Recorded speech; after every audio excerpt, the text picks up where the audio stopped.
Hey guys, Conquistador here, and today we're going to be talking about the RTX 3080 Ti.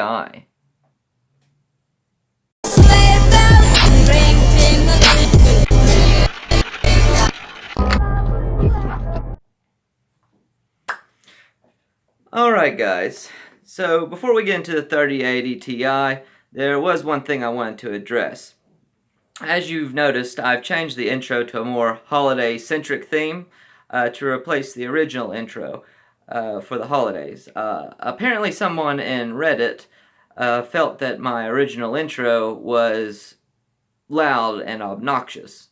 So, being as how my ego was not hurt and my feelings definitely were not crushed, I will be finding a much louder and more obnoxious intro to replace the original come New Year's. So expect that to be amazingly obnoxious.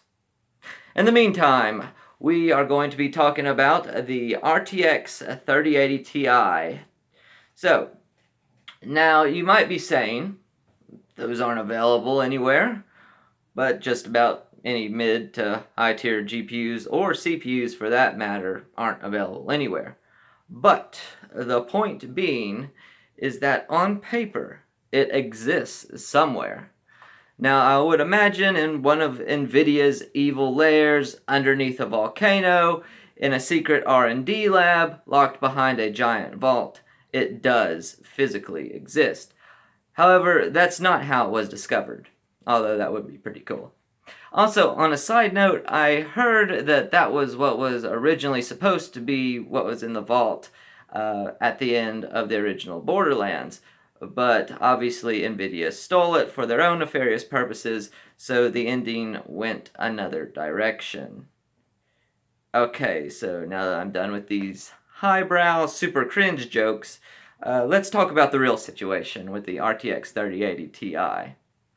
So, first of all, I'm sure we all expected there to be a 30 Ti card available sometime, but not any real info has officially been released. Now, Nvidia itself hasn't spoken or released anything in an official capacity yet, but amongst the rumors of the 30 series 30 series Ti models, that is, we now have leaks.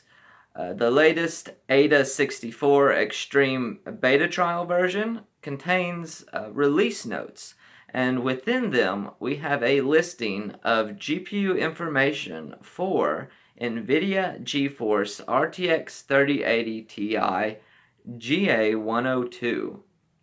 Now that shows it's highly likely to be based on the same silicon GA102 die as the 3090 and the 3080 before it. So the next question would be, when can I get my hands on this thing?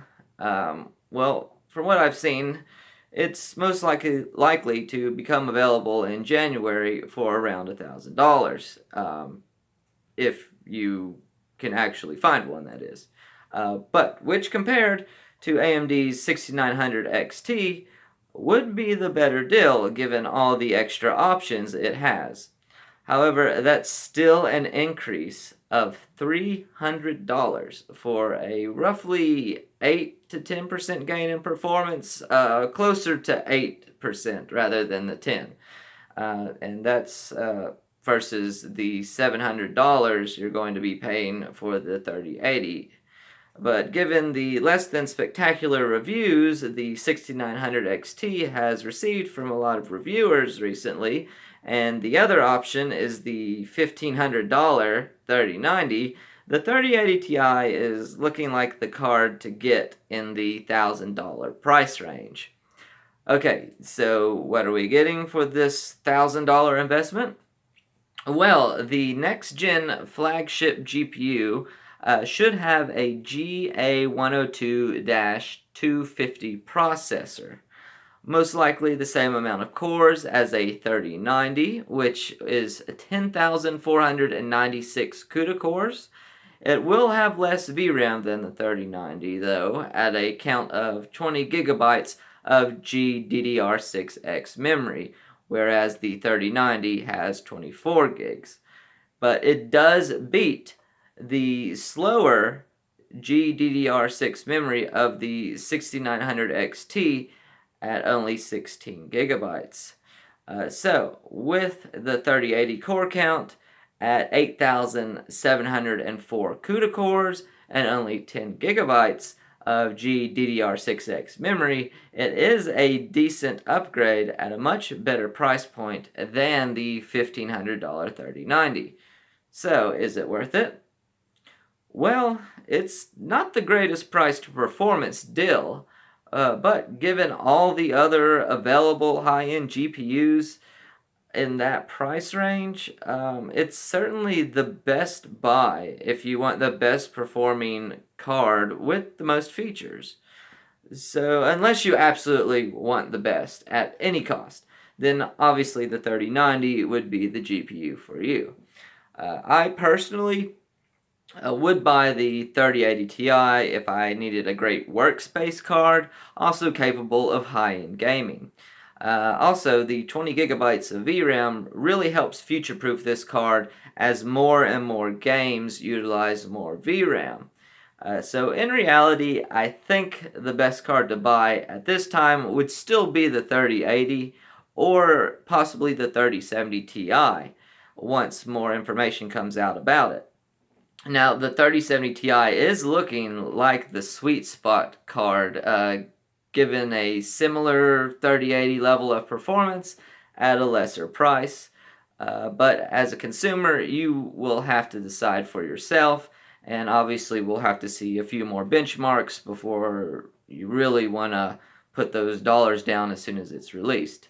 Unfortunately, we may see supply issues continue for these next models of the 30 series cards. And given it's hard to find some of the older 20 series cards at a fair price point right now as well, you may have to settle for whatever you can manage to find. Especially if you can't wait out this weird time of low supply and opportunistic scalping. Also, I would suggest following Copite7Kimi on Twitter if you want the newest up-to-date leaks for these GPUs. He's a popular leaker with accurate information and usually one of the first sources to find these leaks as well. Now, I'll provide links for all the sources in the details below, so you can research all of this too, and comment if you know about any new details of these new 30 series GPUs. I am quite curious if there's anything new happening. Please let me know. I've always loved seeing what the new tech has to offer. So with that, guys, I just want to say thanks for watching, and please leave a like and subscribe so I can continue to grow and improve my channel. So be safe and stay healthy, and happy holidays. And one last thing, I'd like to give a big shout out to Graphically Challenged for all the work that he does. He's helped inspire me to pursue providing tech news. So I really love all the work that he does, and I'd like to offer him a big thanks and shout out for that. So with that, guys, Conquistador is going to be signing out. I've got to get back to a little bit of Cyberpunk, and I'll come out soon with some more content. So be sure to like and subscribe, and leave some comments. Thanks for watching, guys. Take care, and happy holidays.